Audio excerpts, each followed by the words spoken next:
নমস্কার বন্ধুরা, education culture YouTube চ্যানেলে তোমাদের প্রত্যেককে স্বাগতম। আজকের এই ভিডিওর যে বিষয়বস্তু সেটা হচ্ছে মাধ্যমিকের নাম্বারের সাথে আইটিআইয়ের যে মেরিট লিস্ট তার সম্পর্কে বিস্তারিত আলোচনা বা বিস্তারিত গাইড। তোমরা জানো এডুকেশান কালচার চ্যানেলটি হলো টেকনিক্যাল এবং একাডেমিক এক্সেলেন্সের কিন্তু একটা প্রিমিয়াম হাব। পশ্চিমবঙ্গে West Bengal state council of vocational ট্রেনিংয়ের অধীনে আইটিআই ইন্ডাস্ট্রিয়াল ট্রেনিং ইনস্টিটিউটের অ্যাডমিশন প্রক্রিয়ায় কোনো আলাদা প্রবেশিকা পরীক্ষা বা এন্ট্রান্স এক্সাম হয় না। সম্পূর্ণ ভর্তি প্রক্রিয়াটি সম্পন্ন হয় আবেদনকারী শিক্ষাগত যোগ্যতার নম্বরের ভিত্তিতে। মাধ্যমিক পাশ করার পর যারা আইটিআইয়ের বিভিন্ন টেকনিক্যাল বা নন টেকনিক্যাল ট্রেডে আবেদন করেন তাদের জন্য এম গ্রুপ বা মাধ্যমিক গ্রুপ তৈরি করা হয়েছে। এই এম গ্রুপের মেধা তালিকা বা মেরিট লিস্ট তৈরির ক্ষেত্রে মাধ্যমিকের নাম্বারের ভূমিকা সরাসরি এবং অত্যন্ত গুরুত্বপূর্ণ। 1. মেধা তালিকা বা মেরিট লিস্ট তৈরির মূল সূত্র এবং ওয়েটেজ। অনেকের মনেই ধারণা থাকে যে শুধুমাত্র মাধ্যমিকের মোট পার্সেন্টেজ বা অ্যাগ্রিগেট মার্কস দেখেই র্যাঙ্ক তৈরি হয়, কিন্তু বিষয়টা পুরোপুরি তেমন নয়। অফিসিয়াল গাইডলাইন অনুযায়ী মেধা তালিকা তৈরির ক্ষেত্রে একটি বিশেষ ফর্মুলা ব্যবহার করা হয়। 50% ওয়েটেজ থাকে মাধ্যমিকে প্রাপ্ত মোট নাম্বারের উপর। ঠিক আছে, ভালো করে বোঝো, 50% ওয়েটেজ থাকে মাধ্যমিকে প্রাপ্ত মোট নাম্বার বা টোটাল মার্কসের উপর, এবং বাকি 50% ওয়েটেজ থাকে মাধ্যমিকে শুধুমাত্র গণিত বা ম্যাথামেটিক্স এবং ভৌত বিজ্ঞান বা ফিজিক্যাল সায়েন্সে প্রাপ্ত নম্বরের উপর। সহজ কথায়, আপনার মাধ্যমিকে মোট নাম্বার যতই থাকুক না কেন, আপনার যদি অঙ্ক এবং ভৌত বিজ্ঞানে ভালো নাম্বার থাকে তবে মেধা তালিকায় আপনার ভালো র্যাঙ্ক আসার সম্ভাবনা অনেক বেড়ে যায়। এটা বারবার বোঝো। মাধ্যমিকে মূলত টোটাল 7টা সাবজেক্ট থাকে। First language, second language, mathematics, physical science, life science, history এবং জিওগ্রাফি। তো এই 7টা সাবজেক্টের টোটাল মার্কসের 50% ওয়েটেজ এবং ম্যাথামেটিক্স এবং ফিজিক্যাল সায়েন্সের 50% ওয়েটেজের উপর নির্ভর করে মেধা তালিকা তৈরি হয়। সেক্ষেত্রে তোমার যদি ভালো র্যাঙ্ক তোমার আসার হয় তাহলে তোমার কিন্তু ম্যাথামেটিক্স এবং ফিজিক্যাল সায়েন্সে ভালো নাম্বার থাকতে হবে। টাই ব্রেকিং নিয়ম: যদি কাউন্সিলিং প্রক্রিয়ায় দেখা যায় যে 2 বা ততোধিক শিক্ষার্থীর চূড়ান্ত মেধা স্কোর বা পার্সেন্টেজ একদম সমান হয়ে গেছে, তখন কার র্যাঙ্ক আগে থাকবে তা ঠিক করার জন্য মাধ্যমিকের বিষয়ভিত্তিক নাম্বার দেখা হয়। এই ক্রম অনুযায়ী ট্রাই ব্রেকিং করা হয়। 1. প্রথম পছন্দ: মাধ্যমিকে যার গণিত বা ম্যাথামেটিক্সে বেশি নাম্বার থাকে তাকে এগিয়ে রাখা হয়। 2. দ্বিতীয় পছন্দ: গণিতের নাম্বারও সমান হলে ভৌত বিজ্ঞান বা ফিজিক্যাল সায়েন্সের প্রাপ্ত নম্বর দেখা হয়। 3. তৃতীয় পছন্দ: দুটি বিষয়ের নাম্বারের যদি মিলে যায় তখন প্রার্থীর বয়স বা ডেট অফ বার্থ দেখা হয়।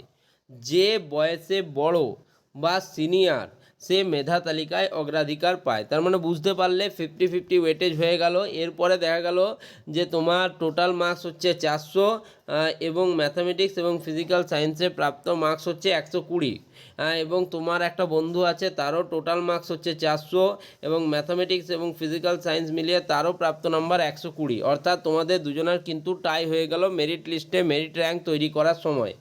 এবার যদি তোমাদের এরকম হয় তাহলে ধরো তোমার নাম্বার এসছে ম্যাথামেটিক্সে 70, ফিজিক্যাল সায়েন্সে 50, তোমার বন্ধুর এসছে ম্যাথামেটিক্সে 60, ফিজিক্যাল সায়েন্সে 60। সেক্ষেত্রে দেখতে পাচ্ছ যে ম্যাথামেটিক্সে যেহেতু তোমার নাম্বারটা বেশি আছে সেক্ষেত্রে তোমার র্যাঙ্ক কিন্তু ওপরের দিকে হবে। একইভাবে যদি দেখা গেল যে দুজন বন্ধু তোমরা একটা সে পেয়েছে 60 and 60 এবং তুমি পেয়েছো ধরো 75 আর 45, তুমি ধরো 75 পেয়েছো ম্যাথামেটিক্সে, 45 পেয়েছো তুমি ফিজিক্যাল সায়েন্সে, এবং সে দুটোতেই 60 পেয়েছে, তার মানে সে ফিজিক্যাল সায়েন্সে এগিয়ে থাকলে তার র্যাঙ্কটা ভালো হবে।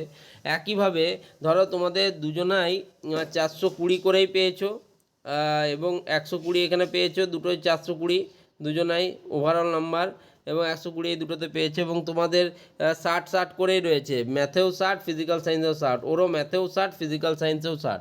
তাহলে এখন কি করবে, এখন ধরো তোমার বয়স হচ্ছে 19 আর তোমার বন্ধুর বয়স হচ্ছে 18, সেক্ষেত্রে যেহেতু তোমার ডেট অফ বার্থে বয়স তোমার বেশি, সেক্ষেত্রে তোমাকে কিন্তু র্যাঙ্কের ক্ষেত্রে অগ্রাধিকার দেওয়া হবে। এই নিয়মগুলো ভালো করে জেনে নাও, কারণ আর কিন্তু কিছুদিনের মধ্যেই আসতে চলেছে তোমাদের আইটিআইয়ের মেরিট লিস্ট 2026 সালে। ওকে। 3 হচ্ছে বিষয়ভিত্তিক বাধ্যবাধকতা বা সাবজেক্ট কনস্ট্রেইনস। মাধ্যমিকে আপনার বসার বা পাস করার বিষয়ের উপর নির্ভর করে আপনি কোন ট্রেড পাবেন। ইঞ্জিনিয়ারিং ট্রেড যেমন ইলেকট্রিশিয়ান, ফিটার, টার্নার, মেশিনিস্ট ইত্যাদি, এই শীর্ষ সারির টেকনিক্যাল ট্রেডগুলিতে আবেদন করতে গেলে মাধ্যমিকে অবশ্যই গণিত ও ভৌতবিজ্ঞান বিষয় দুটি থাকতে হবে এবং সেগুলোতে পাস করতে হবে, এক্সামে কিন্তু পাস করতেই হবে। নন ইঞ্জিনিয়ারিং ট্রেড, কিছু নন ইঞ্জিনিয়ারিং ট্রেড আছে যেমন Copa, computer operator and programming assistant, dress making ইত্যাদি। কোনো শিক্ষার্থীর যদি মাধ্যমিকে বিজ্ঞান বা অঙ্ক না থাকে তবে তারা শুধুমাত্র নন ইঞ্জিনিয়ারিং ট্রেডগুলি যেগুলো রইলো বললাম কোপা, ড্রেস মেকিং ইত্যাদি, তো সেই ট্রেডগুলির জন্য যোগ্য বিবেচিত হবে। নেক্সট পয়েন্টটা নিয়ে কথা বলবো, 4 নম্বর পয়েন্ট, মাধ্যমিকের নাম্বার অনুযায়ী কাউন্সেলিং ও ট্রেড পাওয়ার সম্ভাবনা। যেহেতু সরকারি আইটিআই কলেজগুলির ফি অত্যন্ত কম এবং সুযোগ সুবিধা বেশ ভালো, তাই এখানে প্রতিযোগিতা তুলনামূলকভাবে বেশি থাকে। আমরা যদি দেখি যে সরকারি আইটিআই কলেজগুলিতে কিন্তু যথেষ্ট কম ফি, এবং মাত্র তোমাদের কয়েক হাজার টাকার মধ্যে তোমরা কিন্তু আইটিআইটাকে পুরোপুরি কমপ্লিট করে নিতে পারো, এবং হোস্টেলেরও সুবিধা রয়েছে, ফলে সুযোগ সুবিধা অত্যন্ত বেশি, এবং সুযোগ সুবিধা বেশি হলে বুঝতেই পারছো যে প্রতিযোগিতা যেটা রয়েছে সেটাও কিন্তু বেশি। তো সেটাই বলেছি, নিচে আমি একটা ছোট্ট ধারণা দেওয়ার চেষ্টা করলাম। মাধ্যমিকের গড় নাম্বার, অঙ্ক ও বিজ্ঞান সহ সম্ভাব্য র্যাঙ্ক ও সুযোগ, এটা পুরোপুরি কল্পনার ভিত্তিতে বাড়ানো, ঠিক আছে? তাই এটা নিয়ে আমি পরে আরও আলোচনা করব। যদি তোমার নাম্বার 80 থেকে 90% মধ্যে থাকে বা তার বেশি থাকে, সেক্ষেত্রে তোমার 1 থেকে 1000-এর মধ্যে খুব ভালো র্যাঙ্ক আসার সম্ভাবনা থাকবে। প্রথম সারির যে সরকারি কলেজগুলি যেমন Howrah homes, Kalyani government ITI, ঠিক আছে, দুর্গাপুর গভর্নমেন্ট আইটিআই, তারপর তোমার হচ্ছে গভর্নমেন্ট আইটিআই টলিগঞ্জ, এর মতো যে বেস্ট আইটিআই কলেজগুলি বা টপ আইটিআই কলেজগুলি রয়েছে, সেখানে নিজের পছন্দ মতো ট্রেড, ইলেকট্রিশিয়ান বা ফিটার কিন্তু তোমরা চোখ বন্ধ করে কিন্তু পেয়ে যাবে। যাদের 60 থেকে টু 80% অর্থাৎ 60% থেকে 80%-এর মধ্যে নাম্বার আছে, তাদের ক্ষেত্রে মাঝারি বা ভালো র্যাঙ্ক আসে।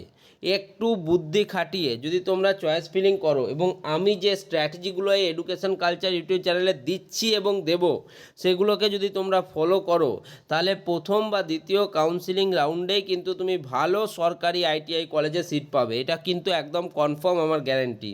শুধুমাত্র আমার চ্যানেল ফলো করো, আমার চ্যানেলে জয়েন করে যাও, জয়েন করতে হবে কিন্তু, তাহলে আরও সুবিধা পাবে, তোমরা পাবে কলেজ, তো জয়েন করে যাও।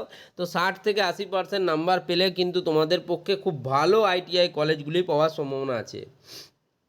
যারা 40% টু 60% পেয়েছো, র্যাঙ্ক তোমাদের কিছুটা পিছনের দিকে থাকবে, কিন্তু তোমাদেরকে সঠিকভাবে কোটা সিস্টেমগুলোর ব্যবহার করতে হবে।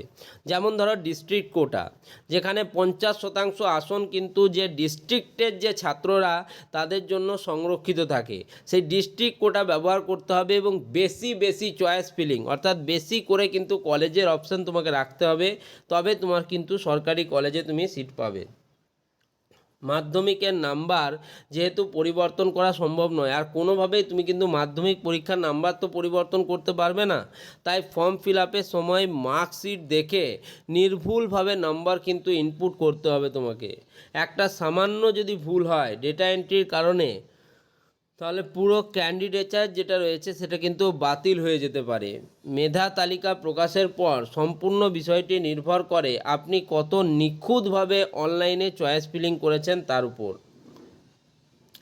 নিয়মিত তোমাদের যদি এই রকম শিক্ষামূলক আপডেট, আইটিআই বা পলিটেকনিকের ক্লাস এবং গাইডেন্স পেতে হয় তাহলে যুক্ত থাকতে হবে আমার এই ইউটিউব চ্যানেল এডুকেশন কালচারের সঙ্গে। ধন্যবাদ সকলকে, ভালো থেকো, সুস্থ থেকো, ভবিষ্যতের জন্য অনেক শুভকামনা রইল।